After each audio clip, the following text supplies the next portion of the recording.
Would it be correct to say, would it be accurate to say that IBD has also given you your purpose in life? Oh yeah, 100%. I knew from the time I was 9 years old, that initial diagnosis, um, when I was in the hospital, it was the nurses, that would come in and comfort me. When I was crying, it was the nurses who when I had my ostomy surgery, it was the ostomy nurses who taught me how to care for my pouch and to take care of my body. Um, when I worked as a nurse's aide and I watched the nurses that I was working with and the way they approached their care for patients, it was inspiring. And I always, again, when I got involved with the camp, um, that was sort of my first introduction to being able to give back.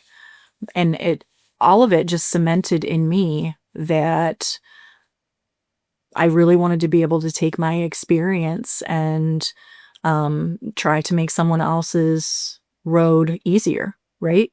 There were people who poured into me throughout this whole journey, and I wanted to be able to do the same for others. So, I'm a nurse now. It took me to age 40 to be able to go back to school and finally become a nurse. But all through those years where I was still holding on to that dream and hoping that one day I would be able to make it come true, I was able to be placed in positions with jobs. Again, I worked for the Crohn's and Colitis Foundation for almost 6 years and did fundraising and event planning with them. Got to work with IBD patients all over the world. I got involved with the United Ostomy Associations and did conference planning for them, eventually became their president and was able to advocate for ostomy patients again all over the world. All of those things to me have been blessings that have come from this disease.